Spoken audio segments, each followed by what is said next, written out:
Yeah. Marhaba, welcome once again. I'm historian Dr. Jack Dempsey, living in Crete these days, although I'm from America. And with me is Muhammad Jihad Ismael, my brother, my dear friend, and a writer and historian living in Deir al-Balah in Gaza. Today is Wednesday, February 4th, 2026, and Muhammad is here to give us a brief update today on events right on the ground in downtown Gaza, you might say.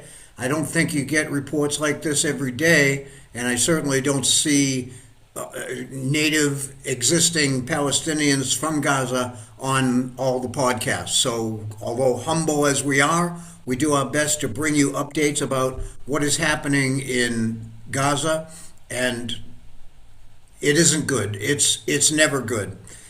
This program will be relatively short for time considerations because it's very difficult for Muhammad and I to maintain a good quality Zoom connection. But, brother, welcome again.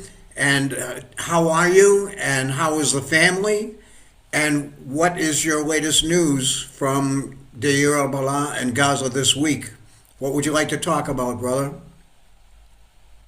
Hello, brother. I am so happy to meet you today. We are doing our best. We are insisting always to meet despite all the obstacles of internet and bad connection. Yes. It's okay. We are good. All the family is okay.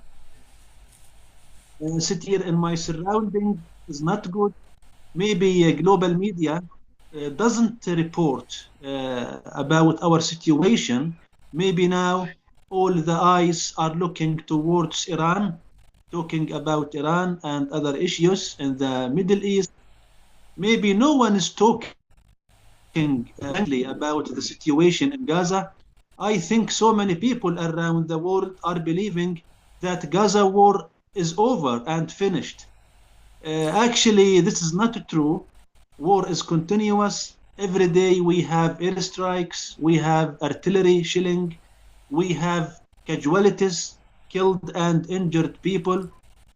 From time to time, we are listening the sounds of Merkava engines. We are listening the sounds of shelling and bombing. So it is a very bad situation. And as I told you, Gaza war is not over yet. Right now we have fighting, we have shelling, we have the sounds of the war.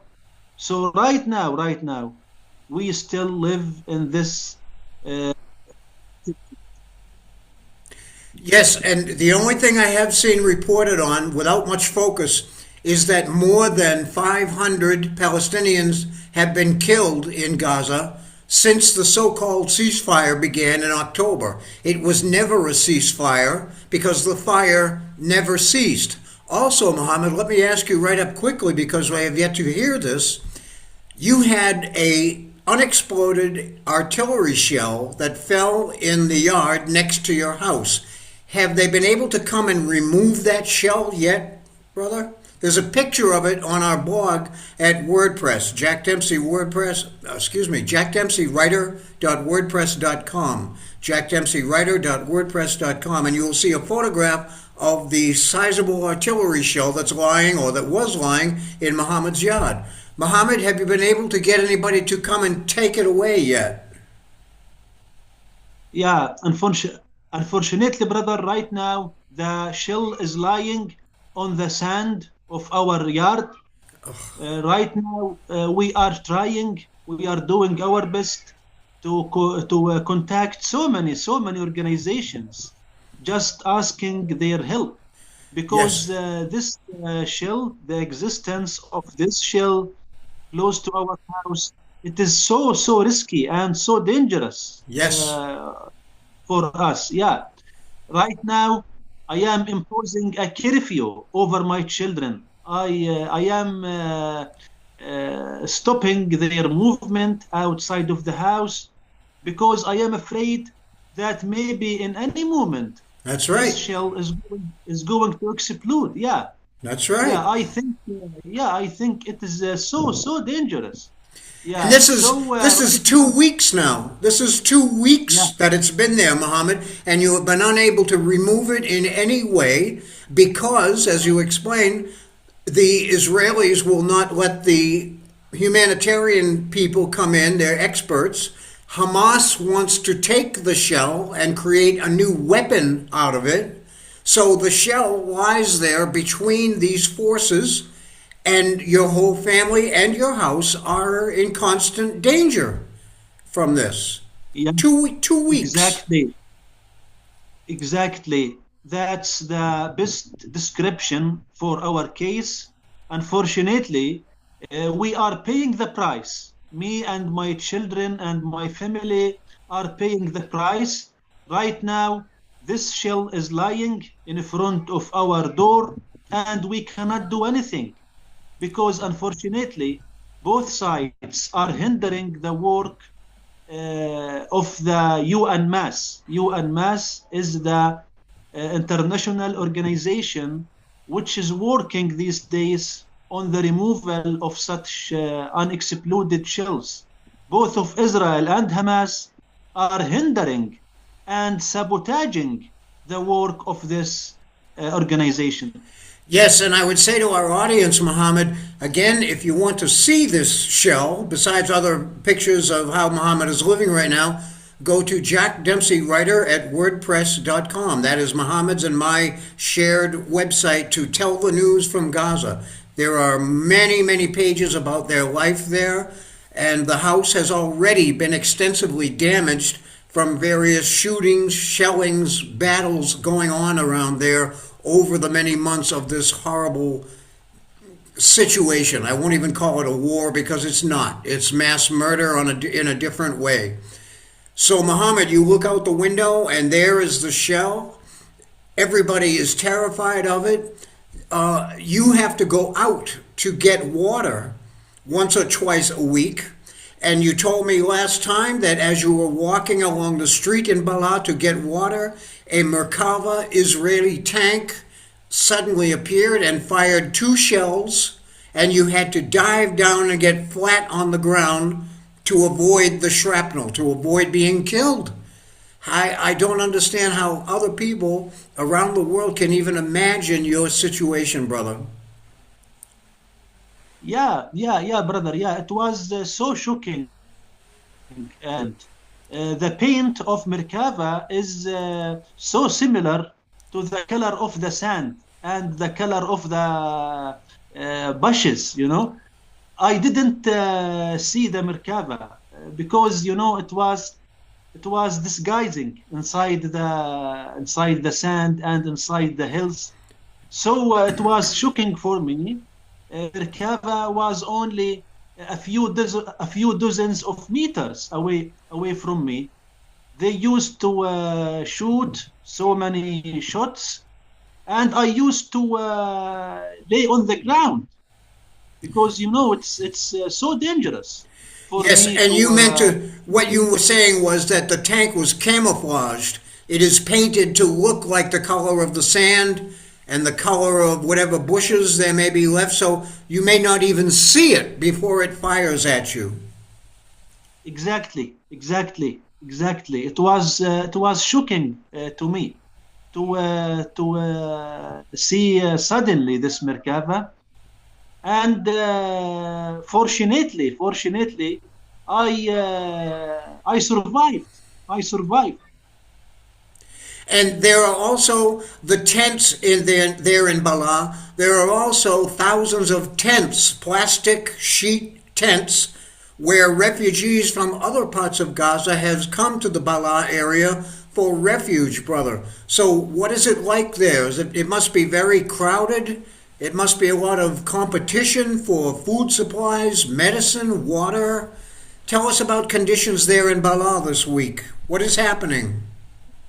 Yeah. First of all, I want to give you some statistics. It is not told in media because no one is knowing such statistics except someone like me as a historian. From the beginning of the ceasefire, right now, we have almost 600 people were killed. Actually, we have paid the same number during the so-called First Intifada. First Intifada Yes. has started in 1987 and remained until Oslo Accords in 1994. So during all the First Intifada, you are talking about 7 years, we paid this number. We paid 600 casualties. Now, in less than 4 months, we are paying the same casualty, paying almost 600 killed people. So I wanted just to give you this number or this statistics. Yes, and Yeah. a large percentage of those 500 or 600 so far killed have been women and children. Women and children. Yeah. Also, we have a lot of the thugs of Hamas. Also, many dozens of the thugs of Hamas were killed in this during this era. So, what is it like in the streets of Balah right now, Muhammad? When you walk to get Yeah. food or water, what do you see about the other people around you? Yes, brother. It is so sad scene when you walk among the tents. You can see the tents are damaged by the storms, by the wind, by the raining. Unfortunately, those poor people are not able to renew their tents. They cannot make maintenance for their tents. You can see large holes in the roof and in the walls of the tents.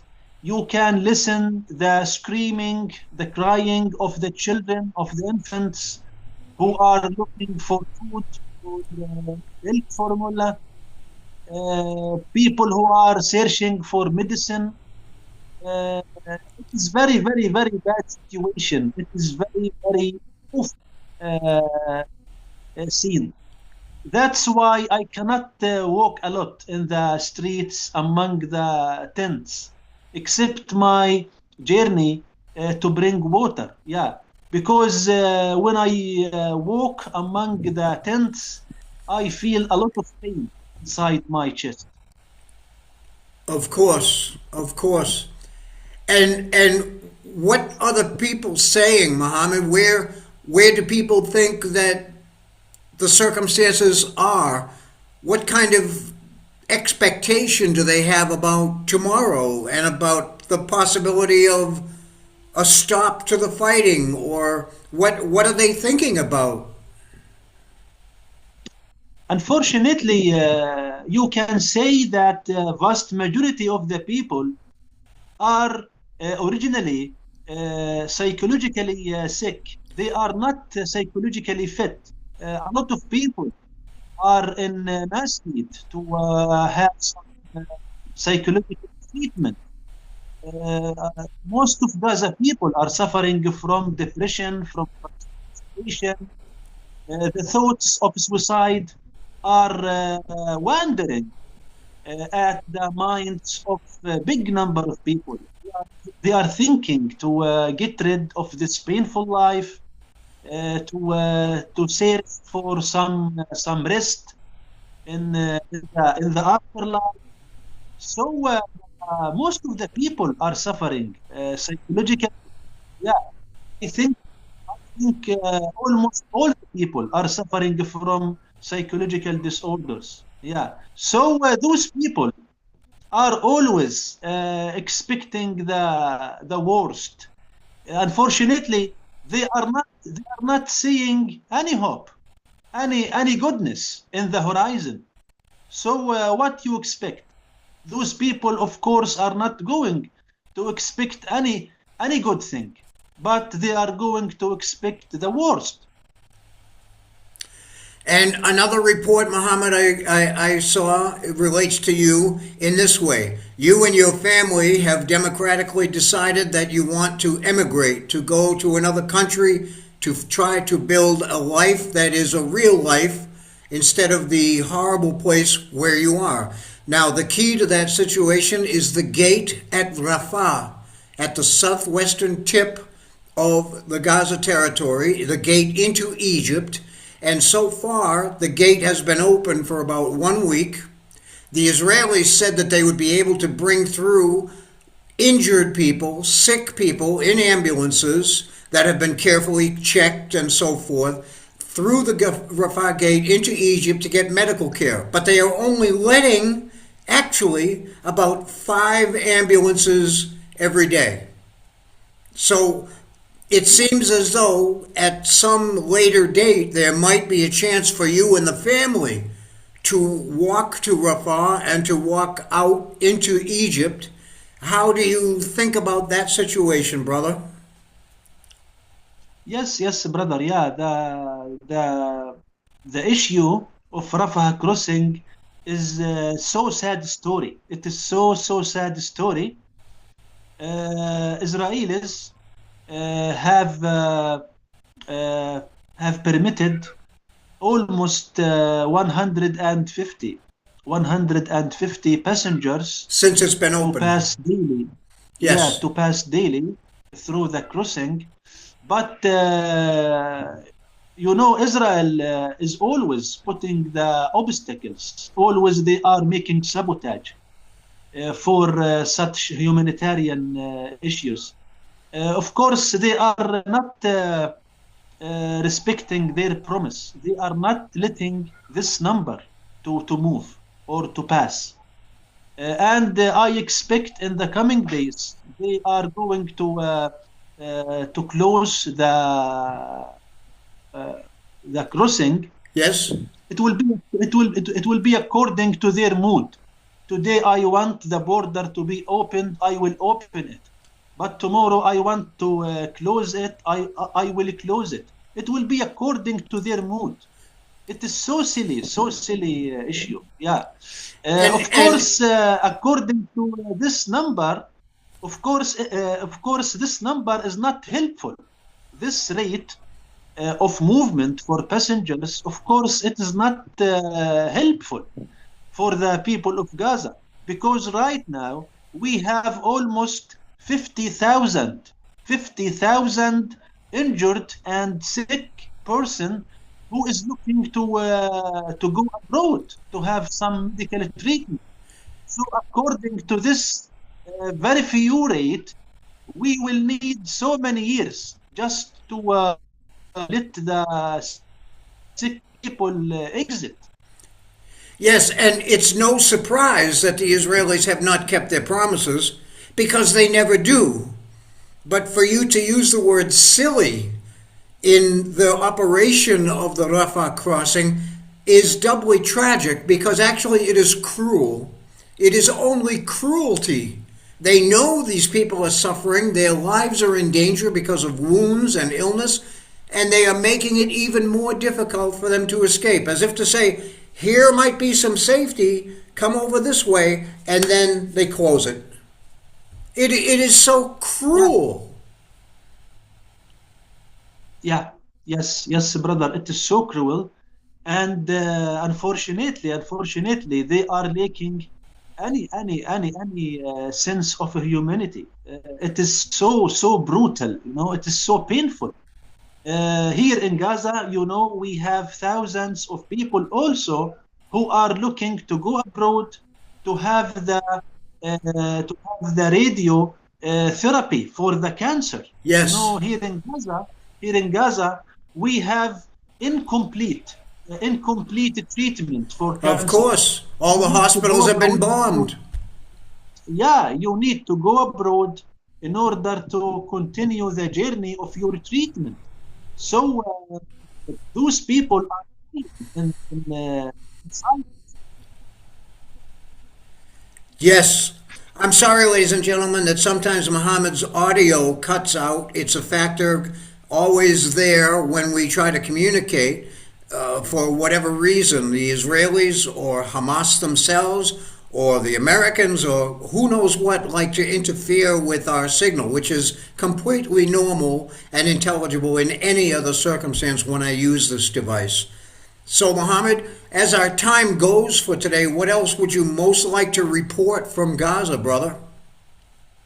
Yeah, I want to tell you, brother, that as for our case, we have decided to immigrate and to leave Gaza just to search for some good life for our children. Yes, Yeah, I want to tell the entire world that we are not living a life. We are not living any sort of life. it's For me impossible. as Muhammad, yeah, for me as Muhammad, every day I have a daily mission. It is the killing of the time. Every day I used to kill the time. I want to kill this day and to move to the following day in order also to kill it. So I am a killer. I am a killer. Every day, my duty is to kill this day and to move forward. Because there is no life. There is no enjoyment in my life. But on contrary, it is so brutal, it is so painful. That's why I want to kill this day and to move forward to the other day. So this is my daily work. I want to kill the time, kill the day, and to move forward, just trying to search for some hope in the future. Of course, outside, not here, because there is no hope. There is no hope here in Gaza for any improvement, for any good life in the future. But as we close, brother, I think we should tell people too that you, as a historian and a scholar, have done marvelous writing work and photographs and telling the stories of what is happening around you at our blog that we share. Jack Dempsey Writer at WordPress.com. Jack Dempsey Writer at WordPress.com. And one of the beautiful things that you've done, brother, is to translate some of the poetry of your late departed friend, Salim al-Nafar. So I would like to invite people to go and read Salim al-Nafar's poetry. There are 3 different pages where we collect some of the translations you have made. They are incandescent, visionary, loving, human, painful, but his work attracts more and more attention from the international community all the time because you are helping it to be known. So there is still beauty coming out of you, brother, and out of the Palestinian people who are so horribly trapped, as Israel intends, in Gaza. I have known you, I think, 6 or 7 years, and every day I still do not know how you keep your heart alive and how you keep that smile, that brave smile of courage on your face, brother. May the Lord bless you, brother. Also, you are my muscles. You are my muscles. You are giving me the energy and giving me the power in order to continue. You are the fuel which letting me move and keeping alive in this hell. Yes, brother. May the Lord bless you, and may the Lord bless Angie and Vicky and all our family in Crete and all over the world. It is our honor to try to be of help. So maybe that's a good way to end, Muhammad, by telling people if you look under more here at the video, you will find a way to contact Muhammad or me directly, and you can help them directly by using Western Union or some other bank service to send a little cash. $10. $50. Imagine what a bottle of aspirin would mean to this family. Imagine what being able to buy from these thieves that steal it good quality food. You'd be helping to keep them alive until somehow the situation turns toward hope. And no one can say when that is. But if you really want to do something, contact us under more right here, and we will see that every single penny goes directly to Muhammad and his family, and from Muhammad and his family to other Palestinians in Gaza that he knows, so that you can verify with him where this is going. Please reach out your hands the way your heart has already come out to these people, and let us try to help to keep them alive until the future turns some little way toward hope. Brother, anything else that you'd like to add for today? It's okay, brother. I am so happy that we used to do our work today. It was my pleasure to talk with you. Of course, I am promising our audience that in the near future, we are going to make a lot of work on our WordPress. And of course, we have a lot of work to do for the spirit of my beloved brother Salim. Salim, every time from day to day, he is visiting me in my dreams, and he's smiling in the heaven. Yeah. So we have a lot of work to do for Salim in the coming months. Yes, and ladies and gentlemen, there's also a page there at WordPress called Coffee with Salim. Coffee with Salim, where Muhammad has written a beautiful short essay describing their weekly meetups for coffee and conversation as two Gaza intellectuals. And it is filled with beauty, with love, with the power and passion of Salim al-Nafar. And we know that you will find it beautiful and uplifting, as unlikely as that seems from considering where Muhammad is, in a hell of Israel's own making. Absolutely deliberate. And we're going to fight against that every day, right, brother? So we will continue. And I thank you, as always, for your reportage, brother. And we will see everybody again very soon. Okay, thank you, brother. Thank you. Peace and love to you and all the family, brother. Peace and love, brother, for you and all the free people around the world.